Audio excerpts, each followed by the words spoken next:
Hi friends, నమస్తే. ఏ bullet for shadow Madhubabu గారిది next part చూద్దాము. వచ్చింది సమాధానం. గుమిగీడిన కరీబా వీరుల వెనక రెడీగా ఉన్న అనుచరులు ఆ మాటలను అందుకున్నారు. మరుక్షణం చంపండి, బలివ్వండి అన్న అరుపులు చెలరేగాయి. నాయకుడి దగ్గర నిలబడి ఉన్న కెటీనా ఫాదర్ని కూడా చేతులు విరిచి కులదేవత దగ్గరికి లాక్కొచ్చారు మొజాంబో అనుచరులు. చూడలేక తల వంచుకున్నాడు కరీబా నాయకుడు. ఎదురు చెప్పడానికి వీలు లేని పరిస్థితి అతనిది. ఎదురు చెప్తే అతనికి కూడా అదే గతి పట్టొచ్చు. కులదేవత పాదాల ముందు మోకరించి చేతుల్ని గాల్లోకి ఎత్తింది కెటీనా. ఆమె తల్లిని తెగ నరకడానికి సిద్ధంగా ఉంది పెద్ద వేటకత్తి. దేవతను ప్రార్థించడం లేదా ఆమె అంతరంగం. రాజు ఎక్కడున్నావు, రాజు రాజు అని ఆక్రోశిస్తోంది. ఎదుట కనిపిస్తున్న దృశ్యాన్ని తదేక దీక్షగా చూస్తున్న షాడో బరువుగా నిట్టూర్చి తల విదిలించాడు. ఎత్తుగా ఉన్న ఆ బండరాళ్ల వెనుక పెద్ద లోయ వంటి అగాధం ఒకటి ఉంది.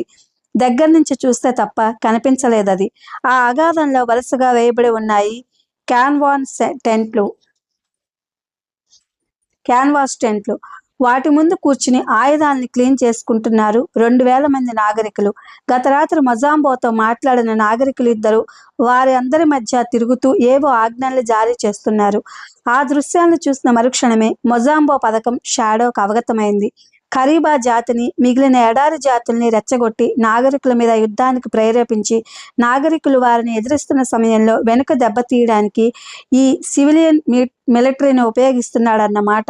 పళ్ళు కొరుకుతూ వెనక్కు జరిగాడు షాడో. ఎలా రాజు, ఏం చేద్దాం ఆందోళనగా అన్నాడు టర్నర్. మౌనంగా తన కాలి బోట్లను ఊడతీశాడు షాడో. వాటి సాల్స్ను గట్టిగా పట్టుకుని తిప్పగానే ప్రక్కకు జరిగాయి. చిన్న డొల్ల వంటి ఖాళీ స్థలం ఉంది. వాటి క్రింద ఆ ఖాళీ స్థలంలో భద్రంగా నిలబడి ఉన్నాయి 4 మెటల్ గోళీలు. రొంటిని తీసి టర్నర్ చేతిలో పెట్టాడు షాడో. వాటి మీద ఉన్న బుడిపెలను చూపించి ఎలా ఉపయోగించాలో వివరించాడు.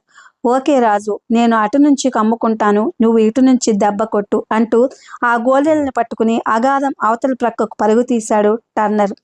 తన దగ్గర ఉన్న మెటల్ గోళీల మీద బుడిపెలను గట్టిగా అదిమి 1 2 3 అంటూ 10 లెక్క పెట్టాడు షాడో.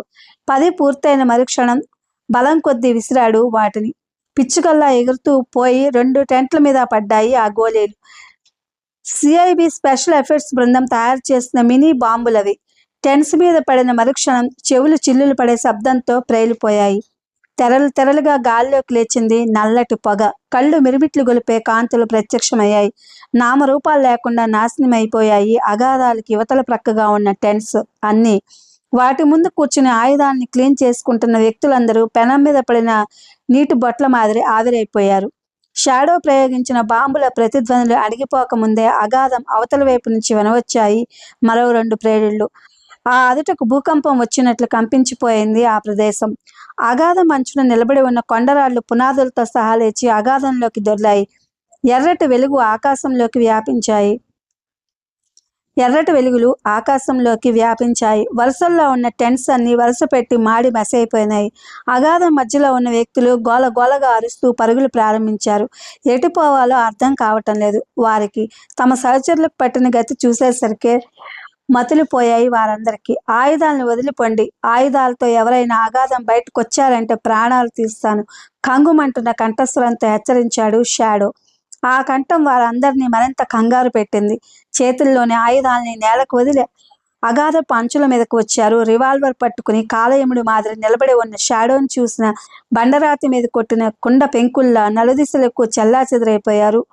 వాళ్ల దృష్టి పదం నుంచి దూరమయ్యేదాకా చూసి గాఢంగా నిట్టూర్చాడు షాడో. అగాధంలోకి చూసి వస్తున్న నవ్వును బిగబట్టుకున్నాడు.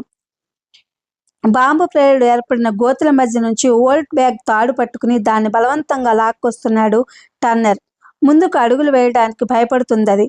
బ్రతిమాలి విసిగెత్తిపోయినట్లున్నాడు టర్నర్. తాడుని వదిలి లాగిపెట్టి తన్నాడు దాని జబ్బల మీద.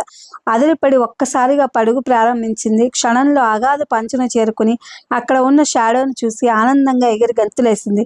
కొట్టు, చూస్తావేం? కెటీనా తల తెగ్గొట్టడానికి సిద్ధంగా ఉన్న తన అర్జునుల్ని హెచ్చరించాడు మొజాంబో. కళ్ళు గట్టిగా మూసుకుంది కెటీనా. కత్తి ఆమె తల మీద పడబోతోంది. అదే సమయంలో చెలరేగింది గూడెపు పొలిమేరల వద్ద పెద్ద కలకలం. గుమిగుడి ఉన్న వీరుల వెనుకగా ఉన్న స్త్రీలందరూ భయంగా కేకలు పెడుతూ ఇళ్లల్లోకి పారిపోయారు. పరదేశి పరదేశి అన్న కేకలు మిన్నంటాయి. చంపండి ఆ దుర్మార్గాన్ని, చంపండి బిగ్గరగా అరిచాడు మజాంబో. అతని మాటను వినిపించుకోలేదు ఎవరు. అతని దృష్టి గూడెంలోనే వస్తున్న షాడో మీద, అతని వెనుక అడుగులు వేస్తున్న ఓల్డ్ బ్యాగ్ మీద కేంద్రీకరించబడ్డాయి. ఓల్డ్ బ్యాగ్ మూపురం మీద వ్రేలాడుతున్నది. శరీరాన్ని జలధరింపచేసే భయంకరమైన ఆకారం ఒకటి. మజాంబో దిక్కులు పిక్కటిల్లేలా పిలిచాడు. షాడో అదిరిపడి కులదేవత పాదాల ముందు నుంచి ప్రక్కకు తప్పుకున్నాడు. మజాంబో కెటినా తల నరకటానికి ఎత్తిన కత్తిని ఏం చేయాలో అర్థం కాక అయోమయంగా చూస్తున్నాడు అతని అనుచరుడు. ఉన్నట్లుండి అతని మెడ మీద పడిందొక దెబ్బ. అదిరిపడి వెనక్కి తిరిగి అతని కళ్ళను పిడికిళ్లు బిగించి నిలబడిన టర్నర్ కనిపించాడు. కోపంతో వణికిపోతున్న వేటకత్తిని అతని మీదకి ఎత్తాడు మజాంబో అనుచరుడు. పెద్దగా అరిచి పటామని కొట్టాడు టర్నర్. కత్తి వదిలి ముఖాన్ని అదుముకుంటూ నేలవాలిపోయాడు అతను. తిరిగి లేవలేదు.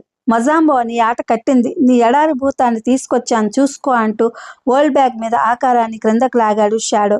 ఆ సమీపంలో ఉన్న వీరులందరూ హడావిడిగా అవతలకు పరిగెత్తారు. వీరులారా, మీ మొజాంబో ఒక గుంట నక్క. మిమ్మల్ని పణంగా పెట్టి నాగరిక ప్రపంచం మీద దండెత్తాలని ప్రయత్నిస్తున్నాడు. అందుకు సాక్ష్యాలు కావాలంటే చూపిస్తాను. కావాలని అనేవారెవరో ముందుకు రండి. వారందరి వంక చూస్తూ ఛాలెంజ్ చేశాడు షాడో. ఎదురు చెప్పే ధైర్యం వారెవరికీ లేకపోయింది. ఎలా ఉంటుంది? కులదేవతకు ఎదురు చెప్పి ఎడారి భూతాన్ని చంపగలిగిన మంత్రవేత్తకు ఎదురు చెప్పడం అంటే చేతులారా చావుకు కొంతెచ్చుకోవడం లాంటిది. వారి అజ్ఞానానికి, అమాయకత్వానికి జాలిపడ్డాడు షాడో. కెటీనా వంటి ఎడ్యుకేటెడ్ ఉమెన్ని కలిగి ఉండి కూడా నాగరికత అలవర్చుకోలేదు. వాళ్ళు తమ మూఢనమ్మకాలను వదులుకోవడం లేదు. ఇది friends, a blood for shadow return by Madhubabu garu. Thank you for watching.